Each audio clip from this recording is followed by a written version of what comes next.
अस्सलाम वालेकुम। अच्छा, तो इससे पहले मैंने वीडियो अपलोड कर दिया था इंटरनल इलियक आर्टरी। ठीक है, इंटरनल इलियक आर्टरी के बहुत सारे रिक्वेस्ट आए थे और इसीलिए वो मैंने अपलोड कर दिया।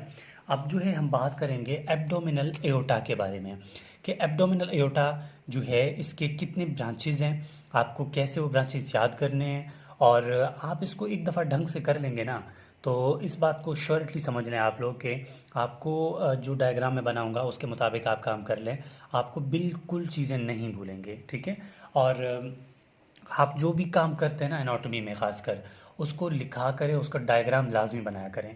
उसके जब आप डायग्राम बनाते हैं ना तो चीज़ें आपके माइंड में रह जाती हैं, फिर वो नहीं भूलते। तो स्टार्ट कर लेते हैं। Abdominal aorta. देखिए, एब्डोमिनल एओर्टा को पढ़ने के लिए आपको एक छोटा सा एक मतलब निमोनिक जो है वो याद करना होगा कि 23 एंड 45, बस इतना याद कर लें। ठीक है, 23 45, बस। अब ये क्या है इसको मैं एक्सप्लेन करता हूँ। देखो, ये असल में ब्रांचेज हैं। ठीक है, अब हम एब्डोमिनल एओर्टा को चार जगह पढ़ेंगे। ठीक है, ये दो तीन पाँच चार पाँच के अंदर। अब कैसे होगा उसको गौर से देखना है आपने। मैं तो एक डायग्राम बनाता हूँ, फिर इसको मज़ीद साथ साथ लिखता हूँ। ठीक है, जो आपको सही है वो सीधा समझ आ जाएगा। एग्जाम्पल ये मेरे पास क्या है, एब्डोमिनल एओर्टा में बना रहा हूँ। ठीक है, ये है एब्डोमिनल एओर्टा। एब्डोमिनल एओर्टा के बाद यह आपको पता है कि ये डिवाइड हो जाता है। किस में डिवाइड हो जाता है? एक्सटर्नल इलियक में और इंटरनल इलियक आर्टरी में डिवाइड हो जाता है। ठीक है, ये डिवाइड हो गया, internal and external iliac artery में डिवाइड हो गया। ठीक हो गया। अब मैंने कहा ना दो दो में पढ़ेंगे। ये पूरा क्या है, यहाँ से लेकर यहाँ तक ये एब्डोमिनल एओर्टा है, यहाँ से लेकर यहाँ तक एब्डोमिनल एओर्टा है। ठीक है, अब हमने दो की बात की तो मतलब दो का मतलब इसके दो टर्मिनल ब्रांचेज होंगे, तो ये हो गए ना दो टर्मिनल ब्रांचेज। ठीक है, तो नंबर 1 एंड नंबर 2 दो टर्मिनल ब्रांचेज हो गए। अब तीन का क्या मतलब था? तीन का मतलब था इसके इंटीरियर तीन ब्रांचेज होंगे। तो इंटीरियर का मतलब है सबसे सामने, तो ये तीन ब्रांचेज हो गए किसके किसके इंटीरियर के, यानी सामने सामने के। फिर चार हमने पढ़ा, चार का क्या मतलब है? चार का मतलब है इसके लेटरल साइड पे। अब मैं लिखूंगा कि लेटरल किस तरह। ठीक है, चार मतलब लेटरल साइड पे होंगे, तो यह हो गए चार ब्रांचेज, एक दो तीन चार। यही चार पेयर्ड के फॉर्म में इस तरफ भी होंगे। ठीक है, हमारे पास ये हो गया।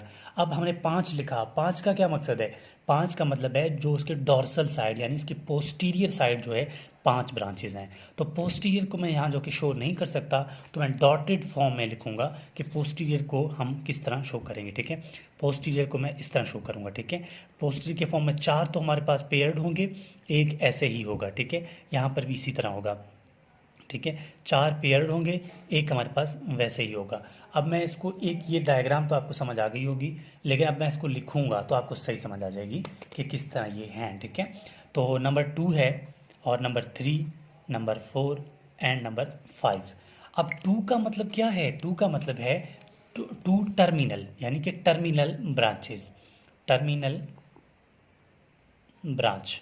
ठीक है, अब टर्मिनल ब्रांच तो हैं, टर्मिनल ब्रांच कौन कौन से हैं? ठीक है, अब उसके नाम लिख रहा हूँ मैं। ठीक है, कि टर्मिनल ब्रांच कौन से हैं।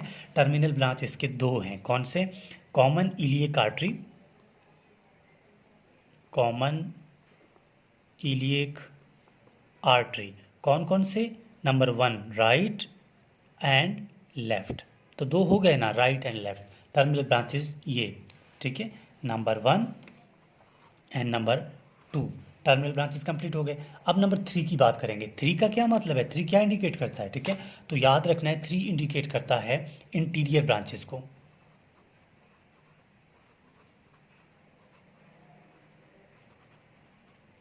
ठीक है, 3 क्या इंडिकेट करता है? इंटीरियर ब्रांचेस को। अब इंटीरियर ये तीन है हमारे पास। ठीक है, ये जो मैंने बनाया है 1 2 3। अब इंटीरियर कौन कौन से हैं? सबसे पहला है सीलियक ट्रंक। ठीक है, सीलियक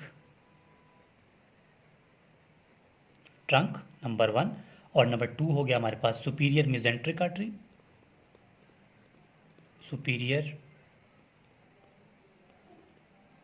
मिजेंट्रिक आर्टरी, और नंबर 3 हो गया हमारे पास inferior mesenteric artery, inferior mesenteric artery. अब जो सीलियक आर्टरी, सीलियक ट्रंक है ना, ये सप्लाई करता है फोर गट को। किसको सप्लाई करता है? फोर गट को। ठीक है। और जो ये जो सुपीरियर है ना सीलिएक ट्रंक फोरगट को, ये करता है मिड गट को सप्लाई करता है, और ये करता है सप्लाई हाइंड गट को। अब ये गट क्या हैं, कौन कौन से हैं, वो फिर इसके लिए अलग वीडियो बनाएंगे, ठीक है। सबसे पहले इसको सिर्फ समझना है आपने। अब बचता है हमारे पास फोर क्या इंडिकेट करता है, फोर इंडिकेट करता है लेटरल ब्रांचेस को, ठीक है, लेटरल ब्रांच। अब यहाँ पर डायग्राम देखें ना, हमने लेटरली आपको क्या बताया था, ये 4 ब्रांचेस, ठीक है, ये जो आप नज़र आ रहे हैं ना, ये 4 ब्रांचेस क्या शो करते हैं, लेटरल ब्रांचेस को। अब लेटरल ब्रांचेस कौन कौन से हैं हमारे पास, लेटरल में सबसे पहला हमारे पास जो है ये 4 पेयर्ड के फॉर्म में होते हैं, यानी जो इस तरफ वाले नाम होंगे ना वो भी इस तरफ वाले भी नाम होंगे, ठीक है। तो यहाँ पर नंबर पहला है इन्फीरियर फ्रेनिक आर्टरी, नंबर 1 है इन्फीरियर फ्रेनिक आर्टरी, नंबर 2 है middle suprarenal artery, middle suprarenal artery, और नंबर 3 है रीनल आर्टरी, 3। नंबर 4 है गोनेडल आर्टरी,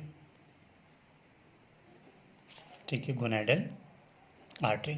ये बार हमारे पास हो गए, ठीक है। ये यहाँ पर अगर मैं इसको लेबल कर दूँ तो नंबर 1 है हमारे पास, यहाँ पर क्या है, इन्फीरियर फ्रेनिक आर्टरी, ठीक है। और नंबर 2 हमारे पास क्या है, मिडल, ठीक है, नंबर 2 है मिडल सुप्रारीनल आर्टरी, नंबर 3 है रीनल आर्टरी, नंबर 4 क्या है हमारे पास, नंबर 4 है गोनेडल आर्टरी, जो कि ये है गोनेडल आर्टरी, ठीक है। अब नंबर 5 बचता है हमारे पास, ठीक है। नंबर 5 क्या शो करता है, डॉर्सल या फिर पोस्टीरियर ब्रांचेस, ठीक है, डॉर्सल या फिर पोस्टीरियर ब्रांचेस। अब पोस्टीरियर ब्रांचेस जो है ना 4 पेयर्ड हैं जो मैंने यहाँ पर बनाया, ठीक है। 4 क्या है, ये पेयर्ड हैं, यानी इस तरफ भी यही नाम होगा, उस तरफ भी यही नाम होगा, ठीक है। 4 पेयर्ड हैं। 4 पेयर्ड के नाम क्या क्या हैं, यहाँ पर मैं लिख रहा हूँ 4 पेयर्स ऑफ किसके, लंबर आर्टरी के, ठीक है, लंबर आर्टरी। और हमारे पास एक बचता है, वो है मीडियन सैक्रल आर्टरी, तो ये है मीडियन सैक्रल आर्टरी, ठीक है, मीडियन सैक्रल आर्टरी। सिंपल सी बात है, आपको एब्डोमिनल अयोटा फिंगर टिप्स में होना चाहिए, इतना मुश्किल है नहीं, लेकिन इम्पॉर्टेंट बहुत ज़्यादा है। आपको ये चीज़ें 23, 45, 10, 23, 45 ये याद कर लेना। अब 23 का क्या मतलब है, 23 में 2 जो है ना ये शो करता है 2 टर्मिनल ब्रांचेस को, 3 इंडिकेट करता है इंटीरियर को, 4 लेटरल को करता है, और 5 जो है पोस्टीरियर को करता है। अगर आप इसको सिंपल इस तरह कर लेना, T मतलब टर्मिनल, ठीक है, 3 मतलब इंटीरियर, L का मतलब लेटरल, टाल्ड, ठीक है, टाल हो गया ना। आप इसको P अगर पोस्टीरियर करना चाहते हैं, ठीक है, टाल्प कर लेना, ठीक है। टाल्प का क्या मतलब है, टाल्प का मतलब है कि terminal, interior, lateral and posterior, या P की जगह आप इसको D भी कर सकते हैं, टाल्ड भी कर सकते हैं, कोई मसला नहीं है, ठीक है। या फिर डॉर्सल या फिर पोस्टीरियर, एक ही बात है। आप इसको इस तरह याद कर लें तो आपके लिए बिल्कुल सिंपल हो जाएगा। आप इसको इस तरह कर लेते हैं, और या फिर 23-45 कर लेते हैं, जिस तरह आपको आसानी है। 23-45 का ये आसानी है कि 3 का मतलब 3 आर्टरी, 2 का मतलब 2 आर्टरी, 4 का मतलब 4 आर्टरी, 5 का मतलब 5 आर्टरी। इस तरह जो है आपके उसके नाम जो है वो फिंगर टिप्स में हो जाएंगे। तो होपफुली आपको टॉपिक की समझ आ गई होगी, और फिर भी कोई कन्फ्यूजन है तो आप लोग बाय व्हाट्सएप मुझे टेक्स्ट करके बता सकते हैं। जो भी इंशाल्लाह कन्फ्यूजन होगी हम इसको सॉल्व कर लेंगे। ये था हमारे पास एब्डोमिनल अयोटा के ब्रांचेस विद नमोनिक के किस तरह आप इसको याद कर सकते हैं।